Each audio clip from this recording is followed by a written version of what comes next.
অনেকদিন পর নানুর বাড়ি আসছি। তো যেহেতু আসছি টুকটাক মজা তো হবেই। সেটা তো আপনারা একটু হলেও ধারণা করতে পারতেছেন। তো কি মজা করলাম এ নিয়ে আপনাদের সাথে একদিনে তো শেয়ার করা যাবে না। যেহেতু আমরা ৩ দিনের জন্য যাচ্ছি। ৩ দিনে কি করলাম এগুলোই আপনাদের সাথে টুকটাক শেয়ার করব। সম্পূর্ণ শেয়ার করা সম্ভব না যেহেতু একটু মজা মাস্তি করব, নিজেকেও একটু ব্যস্ত রাখবো। আসসালামু আলাইকুম। ভিডিও মেস ওয়ার্ল্ডে আপনাদেরকে স্বাগতম। কেমন আছেন সবাই? আমি আলহামদুলিল্লাহ ভালো আছি। সন্ধ্যা হওয়ার আগ মুহূর্তে আমরা রওনা দিয়ে দিলাম। নানুর বাড়িতে গিয়ে পৌঁছাতে হচ্ছে সন্ধ্যা হয়ে যাবে। তো ওই টাইমটাতে আমরা ইচ্ছা করে রওনা দিছি যেহেতু আসরের নামাজটা পরে বের হইছি আমরা। এখন তো দিন ছোট, মানে কিভাবে যেন চলে যায়। আর এই রাস্তাটা না অনেক বেশি সুন্দর। আমরা সবসময় এই রাস্তাটা দিয়ে নানুর বাড়িতে যাই। ভালোই লাগে। এসেই দেখতেছিলাম যে আমার মামি মেহেদি দিতেছে। তো ভাবলাম যে আমিও একটু দেই যেহেতু আমার কাজিন অনেক ভালো মেহেদি দিতে পারে।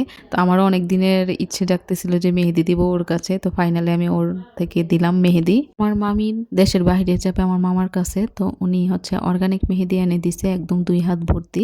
তো ওনাকে ব্রাইডাল মনে হয়েছিল। তো ওই ভিডিওটা আমি আমার ফেসবুক পেজের মধ্যে শেয়ার করছি। যারা এখন আমার পেজটিতে ফলো দেন নাই আপনারা চাইলে আমার পেজটিতে ফলো দিতে পারেন। আর আমার চ্যানেলটি যারা এখনো সাবস্ক্রাইব করেন নাই আপনারা চাইলে আমার চ্যানেলটিও সাবস্ক্রাইব করে দিতে পারেন। আর যারা আগে থেকেই কাজগুলো করে রেখেছেন তাদেরকে অসংখ্য ধন্যবাদ। আমার ৪ মামি, তো ৩ মামি হচ্ছে গ্রামে থাকে এখানে, আর ১ মামি হচ্ছে শহরে থাকে ঢাকাতে। আর এদিকে হচ্ছে আমরা ছোট মামাদের ঘরে আসছি। আজকে হচ্ছে ছোট মামাদের ঘরে খাবো। আমার মামিরা আবার ভাগ করে আমাদেরকে খাওয়ায় মেহমান গেলে। তো এই জিনিসটা ভালোই লাগে, একজনের উপর তাহলে আর প্রেশার পড়ে না। তো এদিকে হচ্ছে আমার কাজিন ২ টা এদিকে খেলাধুলা করতেছিল ওরা। আর ছোটজন তো একদমই লজ্জায় কথাই বলতেছে না, কারণ সে এখন আমাদেরকে ভালোভাবে চিনে না।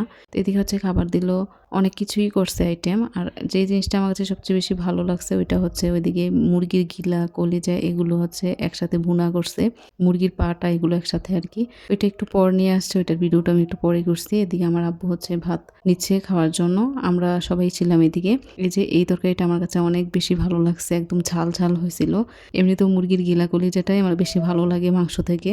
নানুর বাড়িতে আমাদের আসার কথা ছিল না, কিন্তু একটু শীতকাল সে কারণে ভাবলাম যে গিয়ে কিছু একটা তো করা যাবে, নানুর বাড়িতে আসি। আবার আমার আম্মু হচ্ছে, আমার আম্মু আব্বু ছুটিতে আছে এখন, যেহেতু ওনারা জব করে ওনাদের তো শীতকালীন ছুটি দিয়েছে। তো আমাদেরকে ছাড়া ওনারা কোথাও যাবে না, সেই জন্য ভাবলাম যে আম্মু আমাদের উসুল হয়ে গেল, উনি যেহেতু একা যেতে চাচ্ছে না। তো সেই জন্যই হচ্ছে আমরা বেড়াতে যাই আর কি। তো গেছি ৩ দিনের জন্য, অনেক বেশি মজাও হয়েছে। আমরা কিন্তু অলরেডি বাড়িতে চলেও আসছি। আমি আস্তে আপনাদের সাথে ব্লগগুলো শেয়ার করব সুন্দরভাবে, সেই কারণে হচ্ছে আমি একটু লেটে দিতেছি আপলোড। তো এদিকে হচ্ছে খাবার খেয়ে নিচ্ছি। মাছ ভুনাটাও অনেক বেশি মজা হয়েছে, প্রত্যেকটা তরকারি মজা হয়েছে। আমার মামিদের হাতের রান্না কিন্তু মাশাআল্লাহ অনেক মজা হয়। রাতে আসলে এত খাবার খাওয়া যায় না, তারপরও প্রত্যেকটা আইটেম টাচ করতে মানে ভাতের থেকেও বেশি হয়ে যায় তরকারি, এই একটা অবস্থা। রাতে খাওয়া দাওয়া করে আড্ডা দিয়ে আমরা ঘুমিয়ে গেছিলাম। এখন হচ্ছে সকালবেলা। আমার আম্মু আর বড় মামি হচ্ছে ওনাদের ডায়াবেটিস, সেই কারণে ওনারা হাঁটতে বের হয়েছে। ভাবলাম ওনাদের সাথে আমিও বের হই, যেহেতু সজাগ হয়ে গেছি। তো গ্রামটাও ঘুরে দেখা হবে। এটা কিন্তু একদম হাইওয়ে রোডের পাশে। এদিক দিয়ে হচ্ছে আমরা আবার গ্রামে ঢুকবো। অলরেডি অনেকখানি রাস্তা আমরা হেঁটে চলেও আসছি। এখন আমি জাস্ট ব্যাক করতেছি। ব্যাক করার সময় কিছু ভিডিও করে নিলাম। তো আমরা আসার সময় অন্য রাস্তা দিয়ে আসছি। এখন হচ্ছে গ্রামের একদম একটা সাইডে বড় মামি নিয়ে আসছে, বললো যে এই জায়গাটা অনেক সুন্দর, তোমরা এর আগে দেখো না, সেই কারণে ভাবলাম যে নিয়ে যাই। তো আমার মামাদের এলাকাটা, মানে ওনারা যেখানে থাকে এখানে কিন্তু শহরের মতো, কিন্তু এই গ্রামের মধ্যে যে এরকম একটা সাইড আছে আসলে আমি জানতাম না, এটাই প্রথম দেখা। তো অনেকে হয়তো আমার ব্লগ দেখবে আমার মামাদের বাড়িরও, তো ওনারাও হয়তো এই সাইডটা অনেকে দেখে না, এবার অনেকে দেখছে। এদিকে অনেক শাকসবজি লাগানো আছে, এই জিনিসটা অনেক ভালোই, কারণ গ্রামের মানুষ এটা খেতে পারবে। আমাদের গ্রামেও তো এমনই হয়, যারা এগুলো চাষ করে বা লাগায় তারা আবার আমাদের গ্রামে বিক্রি করে। তো এই কারণে ভালো আর কি। আর এদিকে হচ্ছে সূর্য এই যে উঠলো মাত্র আর কি, উঠছে তো অনেক আগে, বাট আমি এখন দেখলাম এই আর কি। তো এদিকে আবার আমার মামাদের জায়গা আছে, তো ওই জায়গাটার দিকে আমার মামা নিয়ে যাচ্ছে আমাদেরকে দেখানোর জন্য। আমি আর আম্মু জানতাম না যে এদিকে ওই জায়গা আছে যে। তো এদিকে আমাদেরকে নিয়েও আসছে, এদিকে যে আম্মু আর মামি দেখতেছে, মামি দেখাইতেছে আম্মুকে যে এরিয়াটা কতটুকু, অনেকখানি এরিয়া, ভালোই খোলামেলা জায়গা, ভালোই লাগতেছিল। এদিকে আবার ছোট ছোট চারা গাছও লাগানো আছে, এগুলো কি গাছ আমি আসলে জানি না। ইদানিং ভয়েস দিতে এত আলসেমি লাগে, কেন যে আমার এত আলসেমি লাগে আমি জানি না, কারণ এখন হচ্ছে রাত বড়, একদিক দিয়ে তো সুবিধাই, কিন্তু তারপরও না আমি অনেক অলস হয়ে গেছি যা বুঝলাম। সকালে নাস্তা করে নিচ্ছি, তো সকাল নাকি আবার গ্যাসও চলে গেছে, এদিকে তো সরকারি গ্যাস। তো কোনো মতে রুটি আর হচ্ছে আলু ভাজি করছে মামি, যেটা বললো আর কি, গ্যাস ছিল না তো। আর হচ্ছে দুপুরে আসবে, তো তখন যদি রান্না বান্না করতে পারে এই আর কি। তারপর নাস্তা করে এখন হচ্ছে আমরা একটু রোদে বসছিলাম। মেজো মামি আবার এদিকে আচার দিচ্ছিল খাওয়ার জন্য। তো জলপাইয়ের আচার তো এমনিতেও আমার কাছে ভালোই লাগে, আচারটা অনেক মজা ছিল।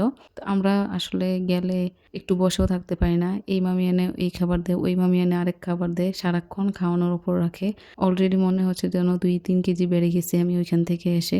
এখনকার যুগে এসে এরকম মেহমানদারি তাও আবার মামার বাড়িতে আমার কিন্তু নানা নানু কেউ নাই। অনেকে বলে যে নানা নানু না থাকলে নাকি মামার বাড়িতে মজা নাই। কিন্তু আমাদের মজাটা এখনো আগের মতোই রইছে। মানে মামা মামিরা কখনো বুঝতে দেয় নাই। তো এটার জন্য আসলে আল্লাহর কাছে অনেক, অনেক শুকরিয়া। আর আমার আম্মুও কখনো মামিদের পিছনে লেগে থাকে নাই বা তাদের পার্সোনাল ম্যাটারে কখনো ইন্টারফেয়ার করে নাই। যার কারণে হচ্ছে মামিরাও অনেক বন্ধুর মতোই দেখে আমার আম্মুকে। অনেক আপন করেই নেয়। তো এই জিনিসটা ভালো লাগে আসলে এখনকার যুগে এটা আসলে খুবই কম পাওয়া যায়। আমার নিজের চোখের দেখাও আমি আশেপাশে দেখি সেই কারণে বলা। নেক্সট ব্লগটা কিন্তু অনেক, অনেক সুন্দর হবে। আপনারা দেখলেই বুঝতে পারবেন কেন এই কথা বলতেছি। নেক্সট ব্লগটা খুব শীঘ্রই নিয়ে আসবো। তো এখন হচ্ছে দুপুরবেলা আমার ছোট মামার ঘরে খাওয়া-দাওয়া। খেতে আসলাম। অনেকগুলো আইটেম করছে। এত আইটেম আসলে খাওয়া যায় না। কিন্তু তারপরও প্রত্যেকটা মজার আইটেম না খেয়েও পারা যায় না। তো এখন হচ্ছে আমি দেখেন এক প্লেটে কত ধরনের কিছু নিলাম। মানে ভাজি-টাজি সব এটার মধ্যে নিছি। ভর্তা ছিল। বালা চাউয়ের ভর্তা ছিল। আমি আসলে বালা চাউটাই ১ম খাইছি। এটা যে এত মজা হয় আমি জানতাম না। আমি এটা অবশ্যই কিনবো অনলাইন থেকে। অনলাইনে সবসময় অ্যাড দেখি বাট কিনা হয় না। তো আজকের ব্লগটা এ পর্যন্ত। এদিকে তো খাওয়া-দাওয়া চলছে। নানুর বাড়িতে আসছি চলতেই থাকবে। তো সবাই দেখতে থাকুন। আশা করি আপনাদের কাছে ভালো লাগবে। সবাই ভালো থাকুন, সুস্থ থাকুন। আল্লাহ হাফেজ।